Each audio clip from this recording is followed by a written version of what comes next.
today, this tutorial, which is all about building your avatar. Now, what is that, I hear you say? Well, sorry, ladies and gents, let me just share screen. Would help, would it not, if I shared my screen? Okay, there we go. That's a bit more like it. Jolly good. Right, there we are.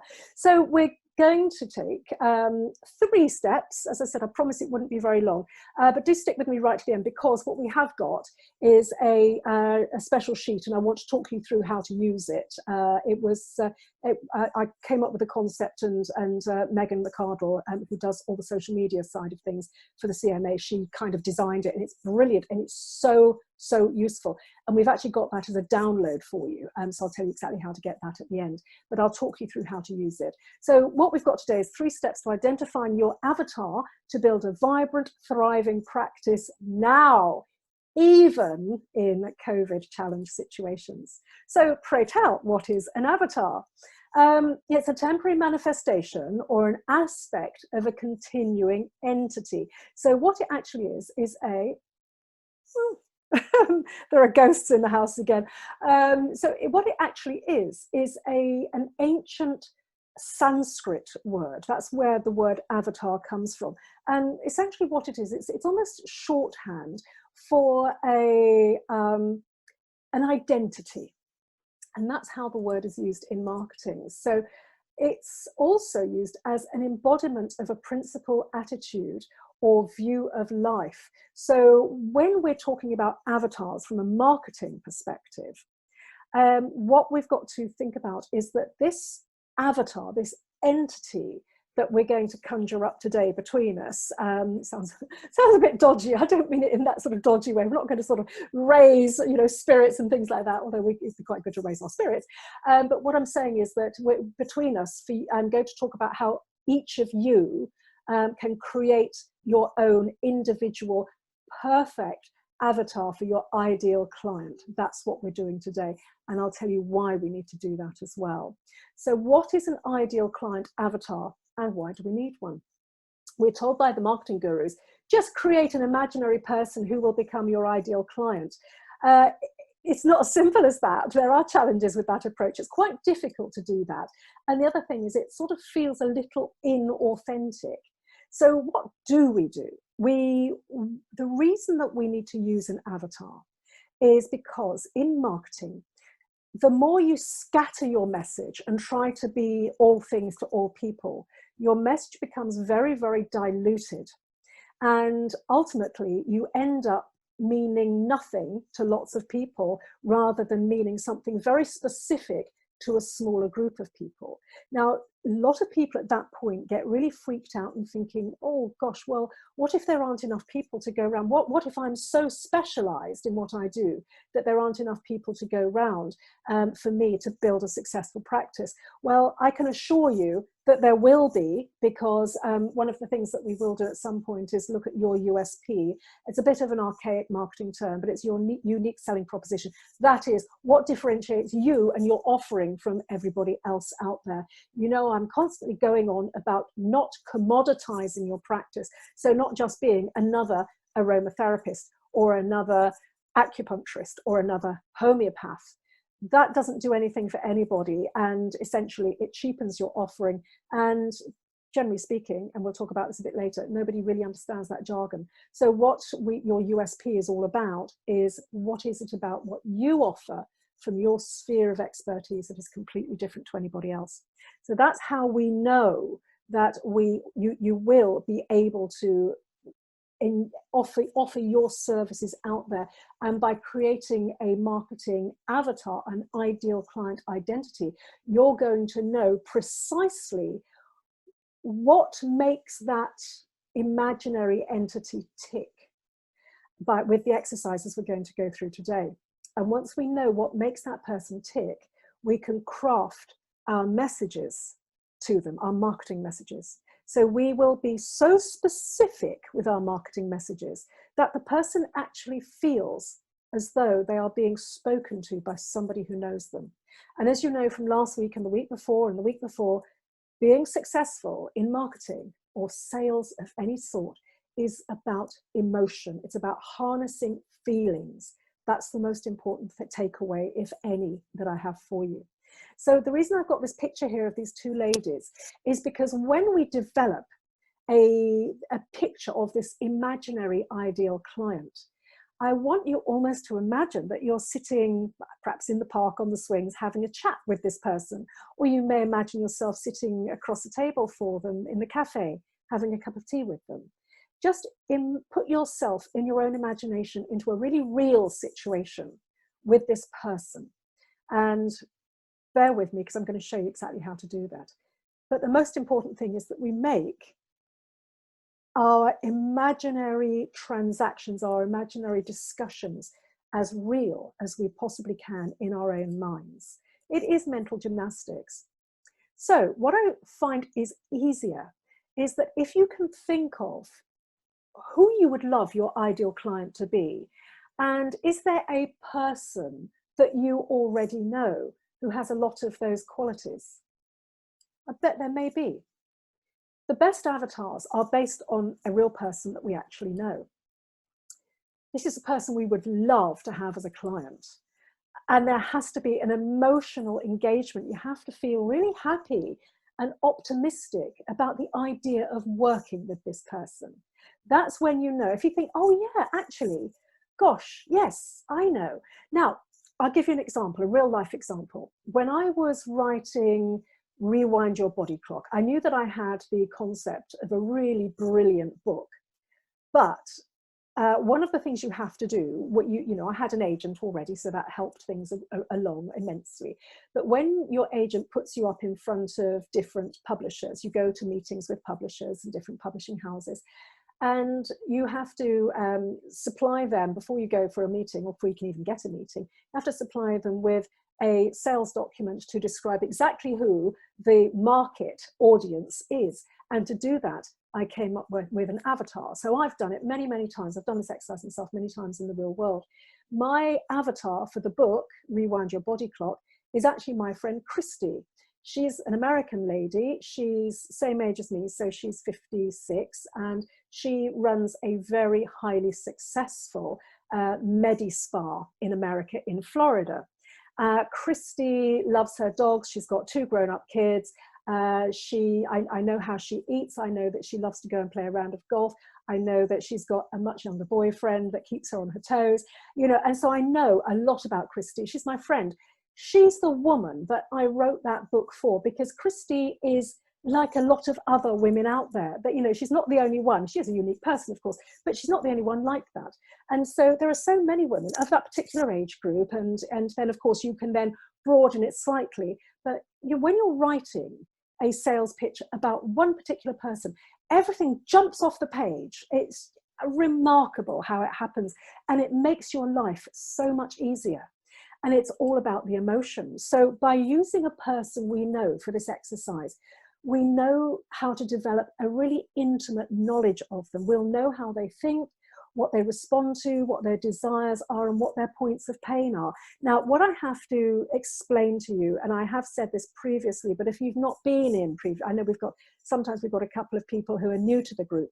When I'm talking about points of pain, I don't mean physical aches and pains or headaches and things like that. What I mean is, and it kind of relates to your work, what is it that that person is having difficulty with that you have a solution for, you have a transformation for? And so the points of pain, or pain points, come out very much from American marketing. So I do use it as a form of shorthand. So when I say what their points of pain are, so for example, Christie's point of pain would have been at one time, not now because things have moved on, but at one time it was transitioning to a whole food plant-based diet. She could do it really easily, but her partner was really, he was sort of rebelling against it because he's a drummer in a band and eats burgers and drinks beer late at night. So, this was a point of pain and something that this was a problem we had to solve. So that gave me something to add to the mix of information about Christy. So all of this very, very deep knowledge will help us to craft sales messages that enable your real world ideal client to feel that you know them and all their issues. So essentially, it is about getting onto the same wavelength as this person. So the way that we can do that, and these are not cheap psychological tricks, by the way, these are genuine, properly researched, fully evidence-based approaches. So as you know, in complementary medicine, when I'm talking about healthcare recommendations, everything I give you, we know it works, we know it's safe, we know it's highly effective, and that it's properly research-based. And it's the same with all the training I'm bringing you during shutdown, and because all of the work that I'm giving you right now is evidence-based, and marketing and sociological researchers have looked at all of this stuff. So when you create this wavelength or this form of kinship, it helps to build trust. Trust is the most important thing. We buy from people that we know, like, and trust. Using their language and their information processing patterns helps your ideal client to understand that you have exactly what they need. They will understand that you provide the transformation they seek and that you are committed to addressing and meeting those needs. All this helps you to differentiate you from your competition. And as I said earlier on, please do not commoditize your offering. You're not just another aromatherapist. You're not just another massage practitioner. I want you to go away and drill down about your expertise. Really think about it deeply. If you want me to, I will run a training on how to do this, and I have exercises for you to do it. So let me know in the notes if that could be of interest. But I promise you, you are unique, you do have expertise, and you are the expert in your particular unique field. So never be shy of thinking that you're not expert enough, or you don't have enough talent, or that there are better people out there. I guarantee you that you are the expert at what you do, okay? So don't commoditize your offering. Don't go out and think, oh, Mary down the road, she's a nutritionist, she charges £55 for a session, that's what I'll do. I need you to look at your individual cases by their merits, by the merits of the transformation that you offer. If you are confident about the fact that you can really help people, then you really do have a premium offering. So that's the first section. As I say, we will go through this quite quickly because it's short and sweet, but there's a lot of really juicy stuff here. So step 2 is getting to know your client and to truly understand them. So how do we do this? Obviously, clients come in all different shapes and sizes. So avatar creation exercises only work if you can distinguish between knowing and understanding the value of demographics and psychographics. And I know that we've touched on those previously with other previous tutorials. So demographics is the study of factors which include elements such as where does that person live? That also comes under the area, the sphere of geographics as well. So if you are running a practice that particularly only wants to look after people in a particular geographic area. So again, we need to know where the person lives, and we've accounted for that in the download that we'll give you. What car do they drive? Where do their kids go to school? All very basic stuff, of course, but it's not as important generally as psychographics. These are the things that your client feels, thinks, their desires, frustrations, pain points, hopes, and dreams. So all of those are absolutely crucial things to understand. And that sounds a little bit silly, like, where do their kids go to school? What kind of car do they drive? In a way, you get a lot of demographic information. Let's say, for example, your ideal person, you're really the person you would love to work with, you would love this person to be your client or your student or whatever. If that person drives a Tesla, well, you can extrapolate certain information about them. Now, you can't make total assumptions. And one of the things I'm going to drill into you, and in no uncertain terms, a little bit later on, is the fact that we do actually have to ask questions. So I don't want you just going away and making massive assumptions about people because, this person may have a Tesla car because that's their work car and they've been given it by work for whatever bizarre reason, we don't know. But if generally speaking, if somebody's driving a Tesla or a hybrid, you can maybe think, well, actually, they probably care a bit about the environment. They may also be thinking, well, actually, that car's quite economical to drive. So it gives you certain amounts of intel. Where their kids go to school, do they put their kids into a private school? Are the kids at the local comprehensive? You know, again, more information. So lots and lots of snippets of info will go into building up your ideal client. To know your client deeply and to truly understand them, you must fully know their feelings. This is probably the most important and highly relevant factor in communicating with your ideal client. All successful advertising is based on this. And as you know, if you've been in the other groups, you know that my Master of Science, my MSc postgrad, was the ultimate research study I did for my dissertation was looking at those factors that enable us to thrive both personally and professionally in practice. So I had to ask lots and lots of different practitioners from all different disciplines from all over the world, you know, how were they getting on in practice?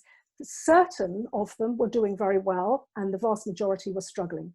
And the people who were doing very well had a common denominating factor. So in order to find out what that common denominator was, I used a research methodology called grounded theory, which is a social sciences methodology. And you ask questions and then you actually pick apart the answers and drill down to get all the minutiae out of those juicy answers, and you put them into columns. And it's like Sherlock Holmes. It's really analytical. I have to say, I loved the data side, the data analysis side of things. That probably says quite a lot about me, and the fact I probably need to get out a bit more, to be absolutely fair with you. But the thing is, gathering data is fascinating. So what we need to know is what really matters to your avatar. So let's first of all, before we go on to the actual form that you'll be filling out, your exercise, your homework form, I want to look at some of the lessons from the mega brands. You'll remember when we were talking about branding your practice, we were talking about the way that the big brands don't even sell their products, they sell a feeling, don't they? And this is something that we're going to be doing in order to appeal to our perfect avatar. Persil, their strapline used to be "Dirt is good." Currently, their strapline is now "Home is good." This is their homepage. This here, can you see my mouse moving on the screen? Yeah, great. Okay, so this is Persil's homepage at the moment. You've got a lovely little kid there. You've got a very, very grubby background. It looks as though they may have been finger painting or maybe even painting with mud. It says "Home is good." Click here for our growing list of ideas and activities to keep, I think it's keep your kids busy during self-isolation.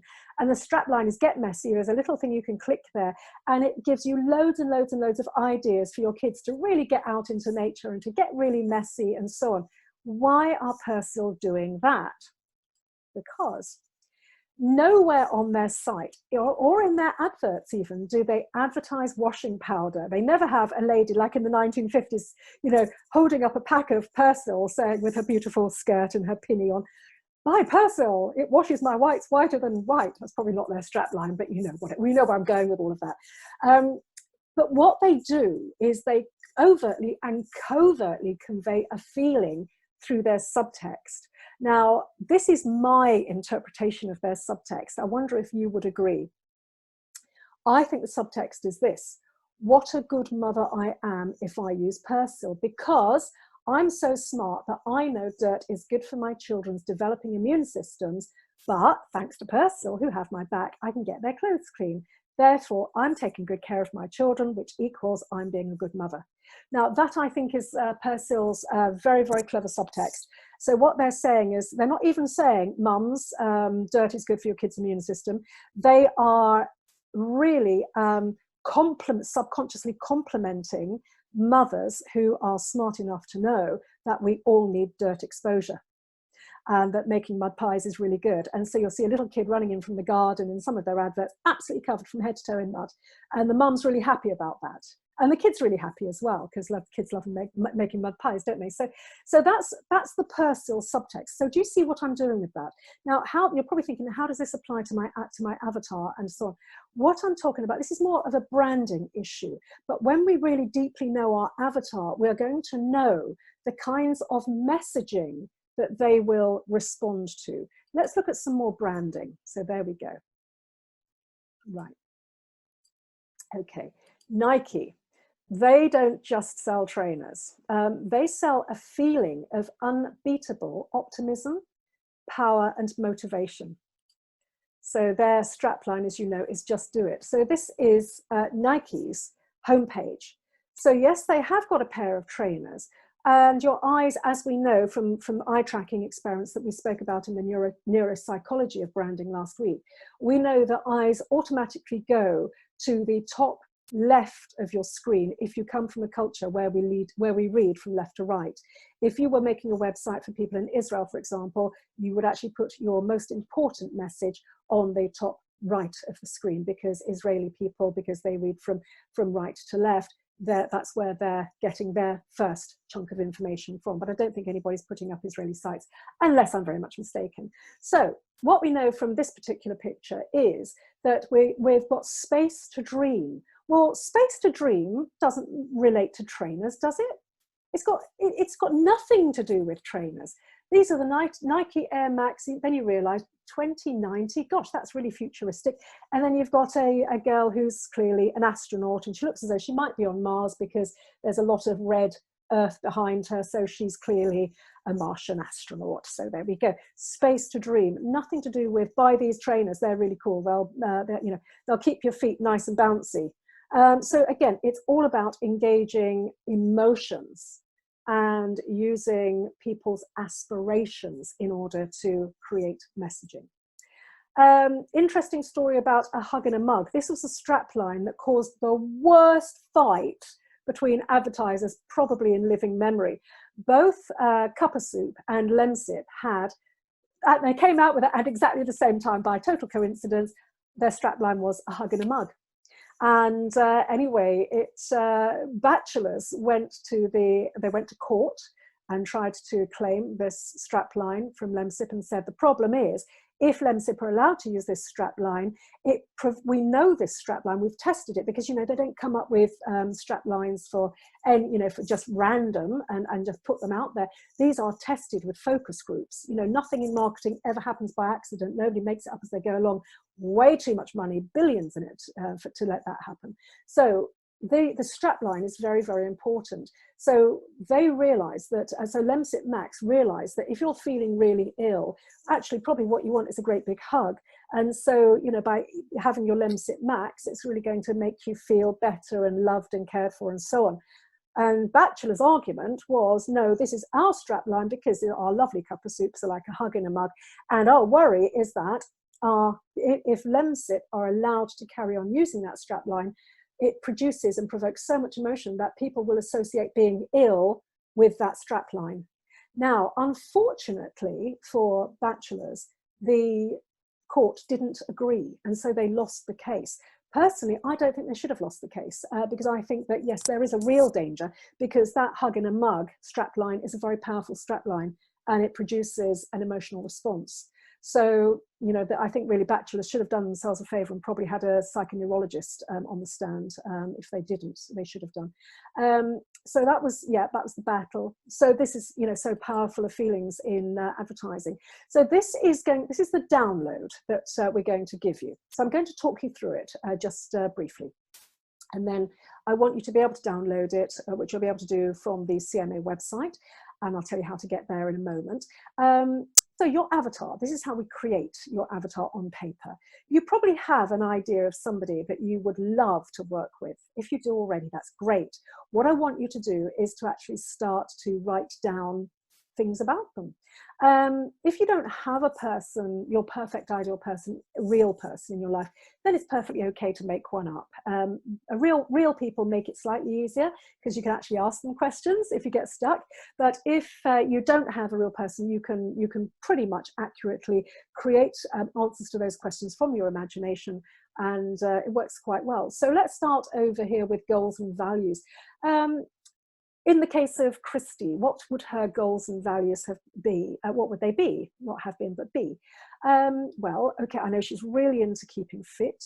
She's really into keeping as young and fit and lovely and gorgeous, beautiful woman, as long as she possibly can do. Her values are that she's extremely ethical. She does a lot of yoga. She meditates. She does exercise. She values health very, very, very highly. She does spend money on her health and well-being. She figures it's a really good investment.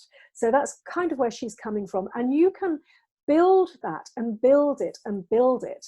You know, it's not just, don't just settle for little quick answers. I really want you to get into this. So if you need other scraps of paper to, you know, to sort of extend, that's fine. Just do that and keep it all together, because the thing is, we will revisit avatars and I want you to revisit them every 3 months, because they do change slightly and you can actually reposition your advertising messages. So that's Christie's goals and values. Moving around, we're going to go clockwise.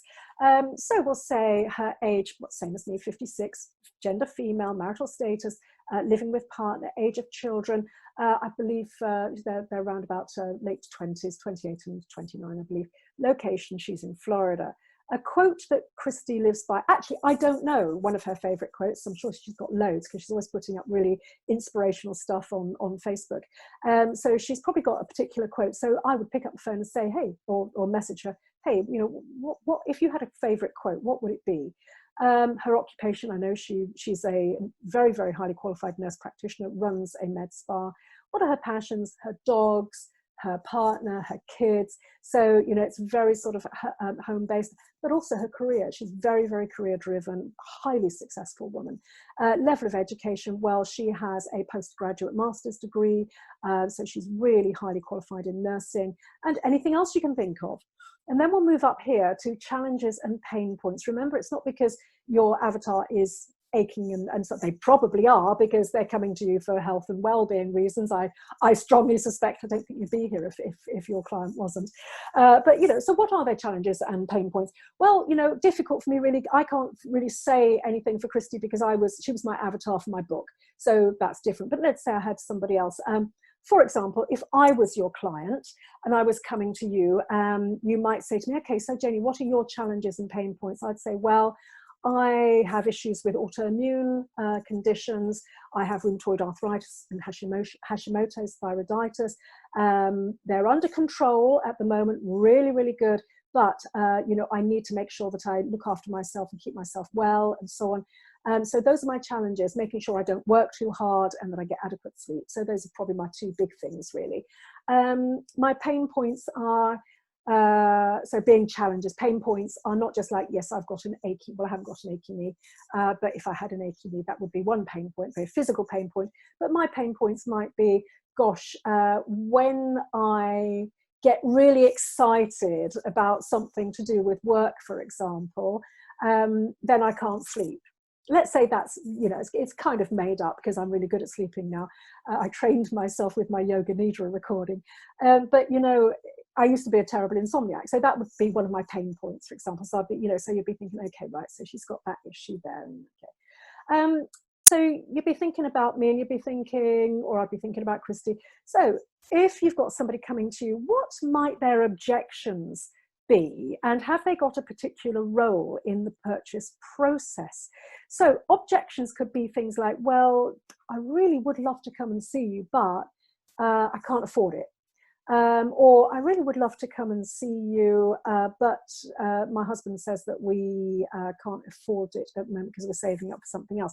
So, you know, if that's the case, if somebody has to ask somebody else before they can come to see you, or clear that expenditure, for example, that means that they are not the person that is the sole decision maker in the process. So that makes things slightly more difficult for you, but it does mean that you have an awareness of that and that you now have something to work with, which is helpful data. Objections to the sale, so salesy, so marketing, isn't it? What I mean is, what are the objections to a person picking up the phone or however they book with you and making an appointment? I really want you to spend some time looking at that. What is it? Is it cost? Is it the fact that they haven't really got, they think they haven't got enough time? Is it the fact they think it's going to be too hard? What you're going to get them to do is going to be too hard. There may be all sorts of objections. And when you know objections, you can actually overcome them. And overcoming objections is probably something we should cover another day, actually, because it's a big topic. So again, role in the purchase process. Usually most people you'll be seeing will actually tend to be the person who makes the decision. But if in case not, now you know. Moving over here to sources of information. This is really interesting. Sources of information. Now, this is not just where do they get their healthcare information. This gives you much more insight into your avatar. So, what books does this person read? What magazines do they buy? Which blogs and websites do they buy? Which social media do they use? Who are their gurus? Where do they get their information from? Do they like Oprah? Do they like, I don't know, who might they like? Do they like Lynn Franks? Lynn's got a brilliant, vibrant Facebook group on Facebook, funnily enough. And, you know, so Lynn is something of a guru for a lot of women of a particular, going through menopause and things like that. You know, so who are their gurus? Who do they look up to? That's what I'm saying. Even political figures, who do they look up to? Who's kind of in their wheelhouse? Do they follow Deepak Chopra? You know, all of those sorts of questions. And so, and anything else that might be particularly useful for you to know. As I say, I don't expect you to be able to, if you've got a real person in mind, I don't expect you to be able to magic this up out of thin air. You can ask them these questions and explain why you're doing it. And they'll be really helpful and supportive. I've never had anybody come back and say, oh no, I'm not going to tell you, because people love to help people.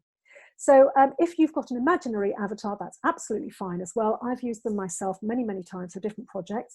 And so I will look at these and I'll think, okay, so this person, she would probably read Campaign, which is a marketing magazine, or Marketing Week. She'd probably read for books, sorry, those are magazines. For books, she'd probably read Ogilvy on advertising, branding, and those books I gave you last week. I don't know if anybody's managed to get hold of any yet. The kind of social media I use Facebook, I use YouTube, extensively YouTube, and Guru as well. Who do I follow? I follow for YouTube, I follow a lady called Sunny Lenarduzzi. For social media, I'm probably more likely to follow somebody like Stu McLaren, and also for growing membership groups. Yeah, so there are various people that I look up to and I follow. And in the marketing side of things, well, yes, I just tend to look at a lot of the more psychoneurology side of things. That's my kind of wheelhouse. So Robert Cialdini, he's my ultimate guru. So that's who I would be looking at for my stuff. It doesn't have any bearing on your guru, on your avatar's gurus. Additional questions you can actually add into the mix include motivations. What makes your ideal client tick? What keeps them going in the morning? What do they want to get out of bed for? Desires, what do they really hope for? What do they wish their life looked like in 6 months from now? Fears, what keeps your ideal client awake at night? What is or are this person's biggest frustrations? What is the solution or transformation they really need? Answer the above questions sequentially. Once you know all of this about your ideal client, you will be able to craft messages to them which resonate deeply with them. Top tip. You may remember that your top 20 clients will bring in 80% of your business. It's Pareto's law. It sounds really trite. It sounds that it couldn't possibly be true. But my goodness, if you are running a clinic or you're running a training school, do the analysis and let me know if I'm wildly wrong. I would love to know, because the thing about Pareto's law is it actually tends to be pretty darn accurate within a few percentage points. So the idea is that 20%, your top 20% best performing clients bring in 80% of your business. It's really intriguing, that. So step 3, see things from your ideal client's perspective. This will help you to hone your offering further and will help you to speak directly to them. I really do want you to do some mental gymnastics. How does your ideal client see you and what you offer? Once you have gained a deep understanding of your client's motivations, feelings, fears, points of pain, hopes and dreams, then you need to see yourself from their perspective. Ultimately, I'll be honest with you, all clients care about is what's in it for me. Now, that sounds very selfish. If somebody said to you, yeah, okay, all right, so what's in it for me then? Kind of comes across a bit rude. But it's not rude, because actually when we make any kind of a decision to change anything in our lives, whether that's signing up for a training course or whether it's going to see a particular practitioner, we don't just go randomly. We have to know that there's something in it, that what you're offering is going to answer my need, it's going to respond to my need. So what is in it for me? The fundamental truth is that actually nobody cares if you're a homeopath, a psychotherapist, an aromatherapist, a nutritionist, or an acupuncturist. Nobody cares. These are just jargon words that we use to describe our training or our healing modality. They do not describe the transformation or the benefit that will accrue to the client if they use your services. So if I were you, and when crafting your messages, I would look at the big advertisers and realize you don't have to have a leaflet that says Mary Smith, homeopath, because quite honestly, that's a total waste of money. I want you to lead with the transformation that you offer. Once you've got a really good, strong idea of exactly who you're speaking to, you'll know the language patterns to use, you'll know what they respond to, you'll even know things like, even if you ask them things like their favorite colors, or you imagine your avatar's favorite colors, it all creates this cohesive whole, and it works brilliantly. So jumping into your client's shoes, following your mental gymnastics, this is crucial when it comes to writing juicy copy that they will relate to. Using language that they understand and feels as though you are speaking to them. It should say it feels as though you are speaking directly to them. So how does your service help them? What are the benefits? Immediate benefits? What are the short-term benefits? What are the long-term benefits? These are all things that you've got to get into your marketing material. Write all of these down and revisit these too in 3 months' time, because again, your benefits are highly fluid. So you may find that things have developed in your practice, or you're seeing things from a slightly different perspective, and you may want to slightly adjust the kind of person that you work with. You can retarget all the time, because avatars are fluid, dynamic things, and your practice is fluid and dynamic. So in closing, I want you to go back to your avatar worksheet and look at your service from his or her perspective.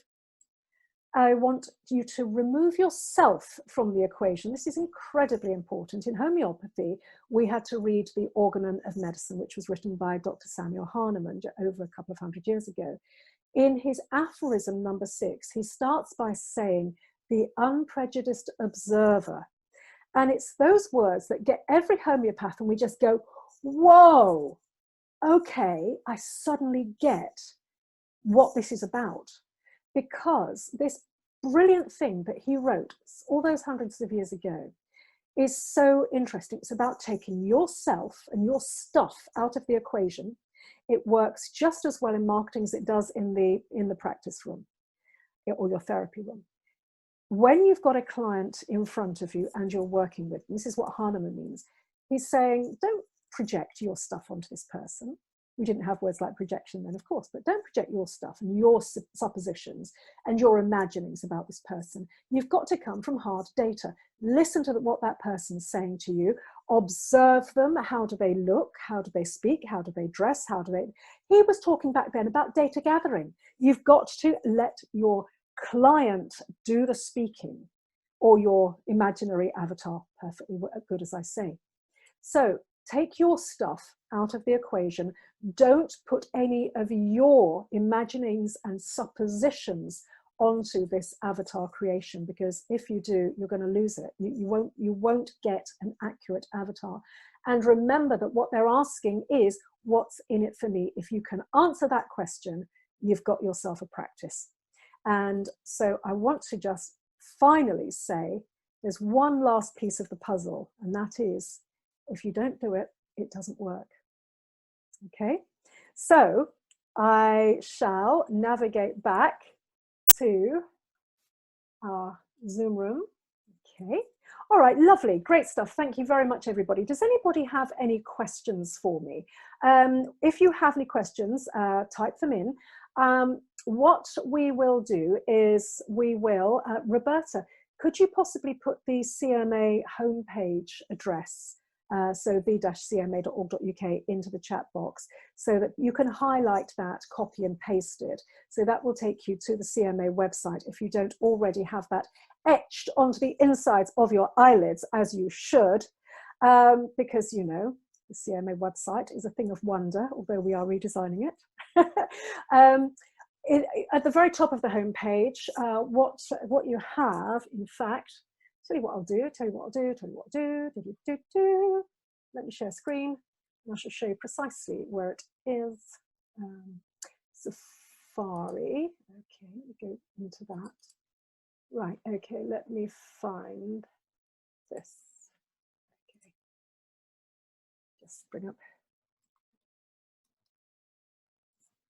Okay, there we go, there's the CMA, right. Okay, so here we go, right smack bang, this is the homepage, right smack bang in the middle, it's the-cma.org.uk, Roberta's putting it into the chat box for you. If you click on that, this is where you will find all of the videos that we've done for you so far. Okay, so you can click on the links and you'll go to the videos on YouTube. And this is where you can actually download your avatar worksheet. So you simply click on that and ta-da, you print, just go file, print, or whichever, yeah, my brain's just gone. The internet system you're using. Your browser, that's the word. Okay, whichever browser you're using, you know how to file print. If you don't, let us know, we'll tell you. Yep, so, okay, any questions so far? Does that make sense to you? Are we happy? I'm just having a quick look at some of the questions. Roberta, have you seen anything at all that's come up? Any questions? No, there hasn't been anything. Really just the descriptions of what people are doing, but no questions so far. Okay, fantastic. Well, I can only assume then, in that case, oh, loads of information. Oh, you're welcome, Jeanette. You're very, very welcome. You're also engrossed in listening. I like it. Okay, fantastic. Well, look, you know, as you know, we're going to put this up in Facebook. If you have any questions, of course, and it's always the way, isn't it? As soon as the meeting finishes, you say, oh, blast, I should have asked that question. So if that happens, then, you know, you can always leave questions for us in the group. It'll be in Jayney Goddard Masterclasses. So yeah, thank you so much for attending, everybody. You are absolute superstars. I truly appreciate it. And obviously, if there's anything that any of us can do to help you, know we're here to support you. Roberta and I are, you know, we're just constantly, we're constantly back and forth, looking at ways that we can actually add other things to support you into the mix. And, you know, of course, we've also got Megan on board, who's a social media genius. So again, if you've got any social media type questions, we've also got, you know, genius Megan as well. So, you know, we're quite a good team on the marketing side of things. And, you know, obviously we outsource things like all of our into our website and things like that. So, you know, we've got really smart people that we can put you in contact with if you need any help with anything along those sorts of techie lines. So anyway, that's it, everybody. I just want to say have a beautiful weekend. Thank you for coming. Lots of love to you all. Stay safe and well. Take care. All the best. Bye-bye.